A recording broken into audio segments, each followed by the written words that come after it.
That day, there was no battle in Mecca, yet the most powerful army in history was utterly destroyed. A simple house stood silently, and from the sky came a punishment so fierce, even today, humans cannot fully explain it. If you do not watch this video till the end, the most terrifying part of this event will remain unknown to you. A cataclysmic sound floated over the scorching desert sands. The sky above Mecca was not lit by the sun, but darkened with terror. The ground shook, trembling violently, because approaching Mecca was the most terrifying army in history. At its forefront was a beast as huge as a mountain, a mighty elephant. That day, the people of Mecca had no weapons, no fortresses, no army, no visible force to protect them. Yet, at that very moment, an invisible wall of power formed around a simple stone house. This was no royal palace. This house was the sacred Kaaba. This event did not just shape Islamic history, it shook the entire world. How tiny birds from the sky destroyed the most arrogant army on earth, let's start from the beginning to understand. At that time, the throne of Yemen was occupied by a powerful ruler, Abraha al-Ashram. His might shook the entire Arabian Peninsula.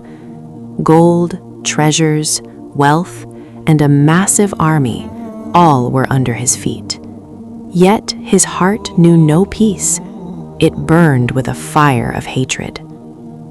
He noticed the people of Arabia traveling thousands of miles over harsh deserts, under scorching sun, hungry and tired, rushing toward Mecca. Their destination was not a palace, but a simple house covered in black cloth, the sacred Kaaba. Their devotion and love struck a heavy blow to Abraha's pride. He wondered, with all my splendor and power, why do people bow before that humble house? Blinded by hatred, he built a massive cathedral in the Yemeni capital Sana'a, called Al-Kulais. He wanted to create a structure that no one had ever seen. Marble walls, gold, silver, and precious gems adorned the cathedral. When completed, he arrogantly announced, "From now on, Hajj will be here, not in Mecca, in my golden palace." But he did not know that the hearts of the faithful cannot be bought with gold. The people of Arabia rejected his decree with disgust. They did not stop visiting Mecca. In fact, their love for the Kaaba grew even stronger. The story took a dramatic turn when one night a young Arab secretly entered the grand cathedral. In anger and contempt, he desecrated it before leaving.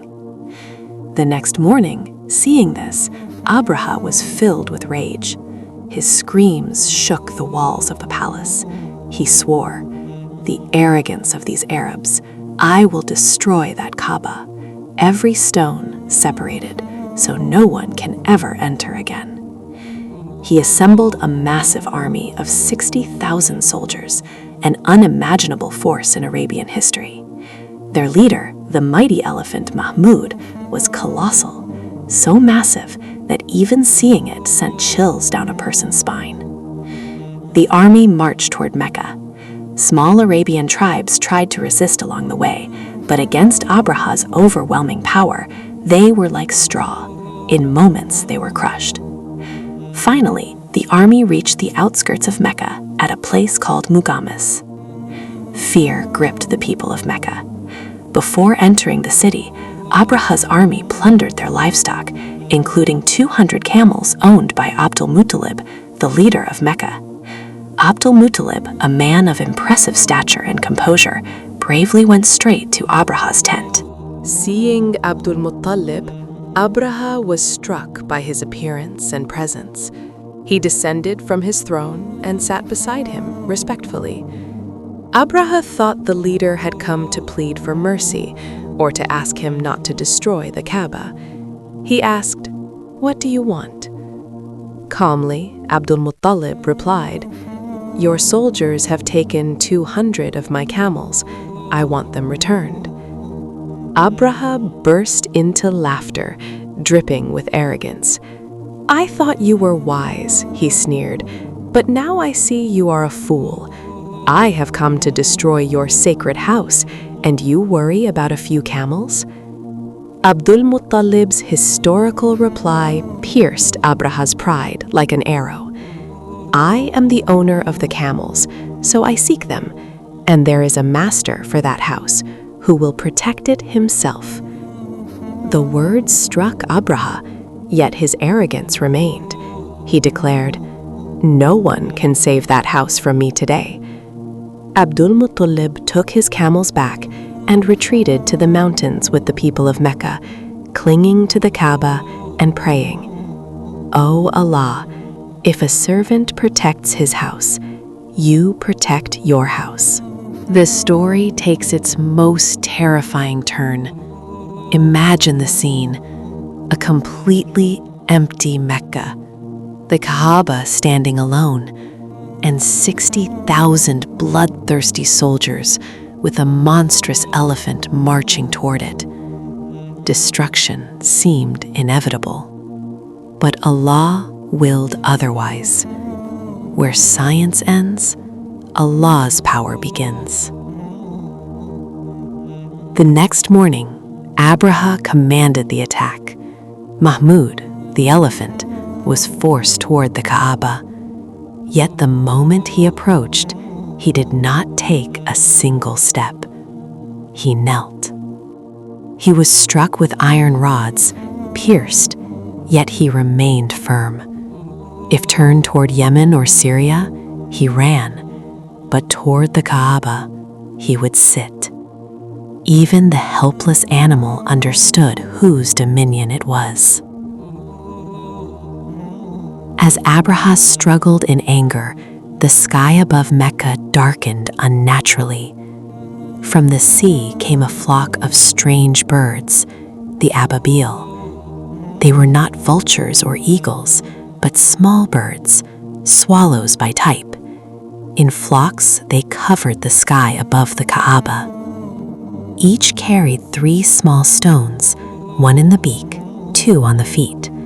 These stones, small as lentils, were called sijil, baked clay stones. The birds began dropping them on Abraha's army like a rain of destruction. What happened next defied imagination.